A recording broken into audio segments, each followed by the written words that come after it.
It's The World This Week, 7 days, 4 Paris-based correspondents, 1 hour with us. Christopher Dickey of the Daily Beast. How are you, sir? I'm fine. It's always a pleasure to be here. A pleasure to have you. Pleasure to welcome David Chazan. Hi, nice to be here. Working for the Daily Telegraph. Yeah. How are you, sir? Fine. All right. We're also in the company of Giulio Ono of Internet Without Borders. Hello. Welcome back. Thank you. And to France24.com's Lila Jacinto. The World This Week, where you can join the conversation on Facebook and on Twitter. Our hashtag F24Debate. It was 100 years ago in Yerevan. Memorials for the mass murder and deportation of Armenians from the Ottoman Empire, up to 1.5 million. Among the foreign leaders there, the president of France, a nation that took in many Armenians in the years that followed 1915. Meanwhile, over in Turkey, His Majesty, the Prince of Wales, was attending a rival Centennial commemoration. We say a rival Centennial commemoration because President Erdogan moved up by 1 day remembrance of the Gallipoli campaign, where 250,000 British Empire and French soldiers were killed, nearly as many Ottomans. The latest nation, by the way, to call it a genocide over the Armenian, to talk about the Armenian genocide, is Germany. Germany, whose president spoke on Thursday. We, Germans, must still come to terms with the past, as to whether there is in fact a shared responsibility, possibly even complicity, in the genocide of the Armenians. Christopher Dickey, the statements by Recep Tayyip Erdogan expressing condolences, but of course refuting the notion of the genocide, overshadowed in Yerevan by the remarks from the German Chancellor. German President, excuse me. Well, I think that's right. I mean, I think that, first of all, it's interesting that the Germans would come out and say that now. Germany's in an ambiguous position. I was just watching on France 24 earlier today, very good reporting on the role that the Germans played during the genocide of the Armenians in Turkey in those days. I mean, Germany and Turkey were allies. It was World War I. They saw everything that was going on. And not only did they do nothing to stop it, they adopted some of the ideas the Turks had employed when they carried out the final solution against the Jews. So it's a pretty horrific story where the Germans are concerned. And I think it's interesting that the Germans are finally coming out and saying something. And that's one reason that there's so much reaction to that statement. Lots of reaction to that statement. Lila Jacinto, the Germans calling it a genocide, just the latest nation to recognize it. Right.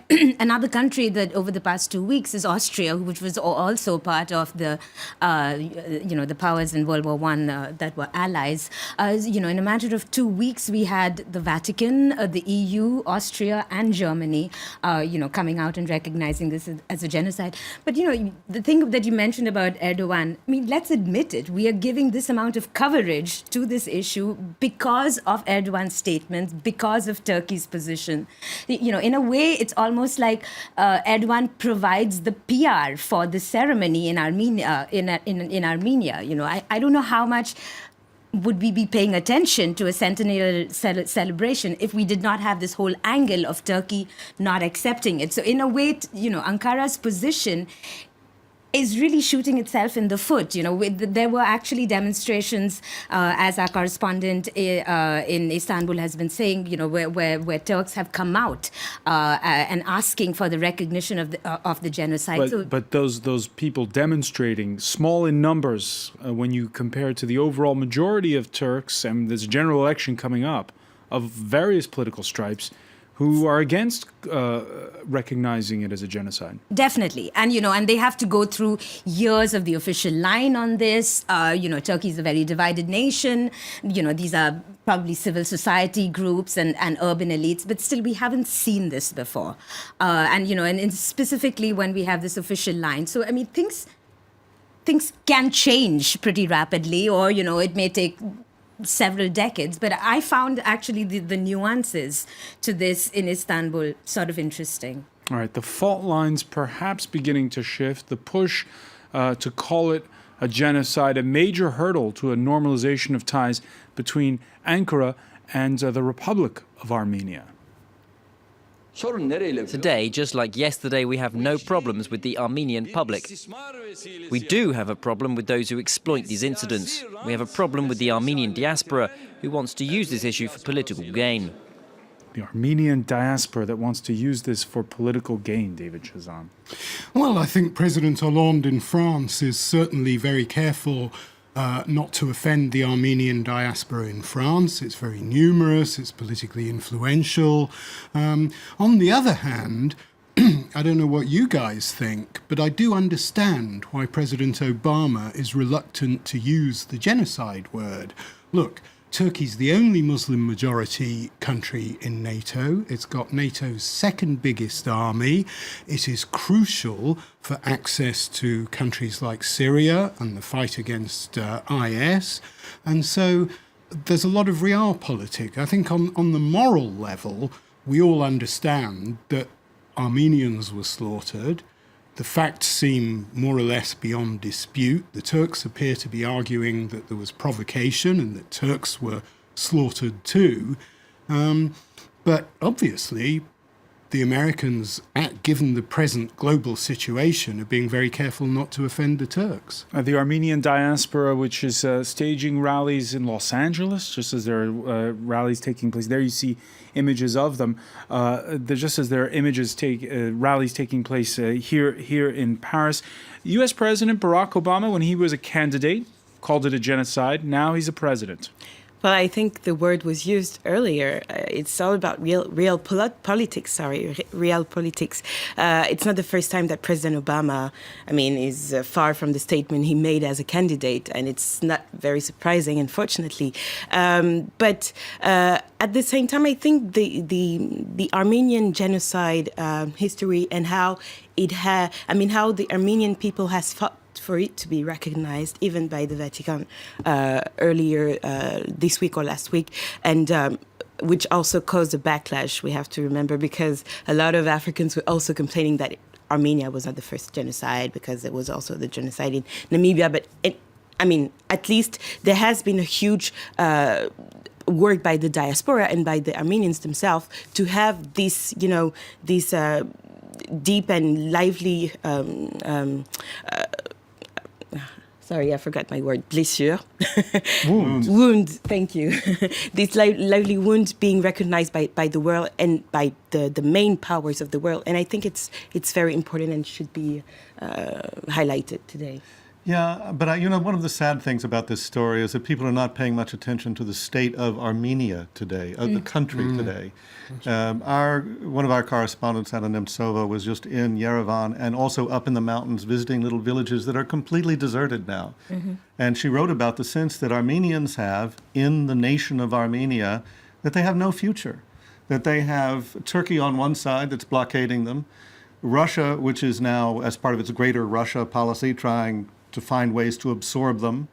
They went into a customs union with Russia only to see the ruble collapse, so their own economy is being dragged down. They're in a disastrous state, and yet nobody's talking about the future today. Everybody's talking about the past. If everybody in the world said, yes, genocide, if Obama said, yes, it was a genocide, that would be a great rhetorical recognition of the suffering of a people, but it wouldn't do a damn thing to make life better. And 100 years ago, and why should we be so fixated on that one word? Because it's important for a nation to build on, a common history which is recognized. It is. I'm not saying that, but the question is, what does it do for Armenia going forward? And people need to be paying attention to how to build Armenia. All these countries are in a terrible state, and nobody is paying enough attention to how to build them. And then what do we see? We see wars breaking out, all kinds of unrest. Armenia, look, Nagorno-Karabakh, all of that still going on. It's a terrible situation. Let's try and be honest about what happened 100 years ago, but let's be honest about what needs to be done for the future, too. One reaction on Twitter: only great democratic nations aiming to build their future on solid ground dare to face their past. It brings us back to the first question I put to you, Christopher Dickey, and I'll put it to you guys. At this point, Recep Tayyip Erdogan, how difficult would it be to acknowledge a genocide? I think it would be absolutely impossible for Erdogan to acknowledge a genocide now and to use that word, simply because he's made such an issue out of it. And also, he is from a party with Islamist roots, and if he's seen just to be caving in to pressure from the West, to use the G word to describe what happened, then I think he's going to antagonize a lot of his own supporters in Turkey, because this is a very emotional issue for a lot of Turkish people as well, because remember, a lot of Turks were killed too, and their argument is that this went both ways.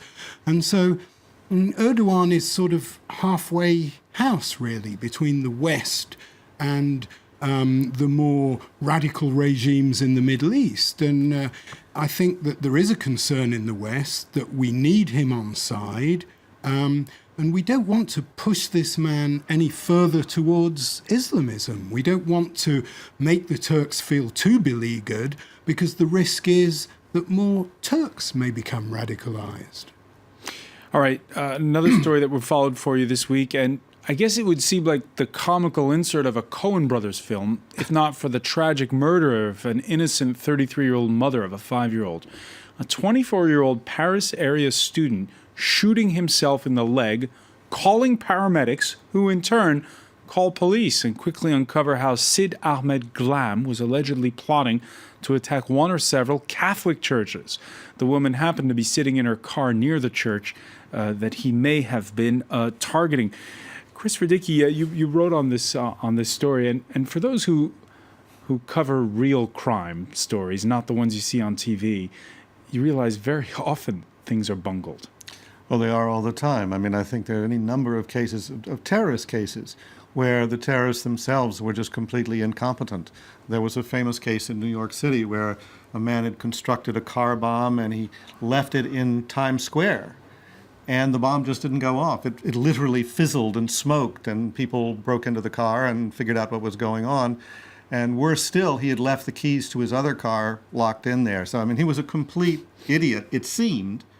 And yet, there but for the grace of God, if it had been just a little different, that bomb would have gone off. This guy, had he been a little less clumsy, having just murdered this young woman, if he did indeed murder her, he gets into his own car, and I guess he was fumbling with his pistol. He's not used to having a pistol probably in his hand, and he shot himself in the leg and was gushing blood by the time he called the SAMU, the rescue teams. But if that had not happened, he would have gone into a church with an AK-47, 2 or 3 pistols, wearing a bulletproof vest, and shot everybody and killed everybody he possibly could. And we'd be writing and talking about a very different story today. A very different story, and something that is alarming is we always talk about lone wolves. We find out each time that they're not really. And in this particular case, investigators claim that he got his orders from Syria. Well, that's where they think the orders came from. That's still a little bit vague. But what is clear is that somebody sent him a message and said, go to this place, go to this car, here's where the keys are, open the trunk, and you will have an arsenal there.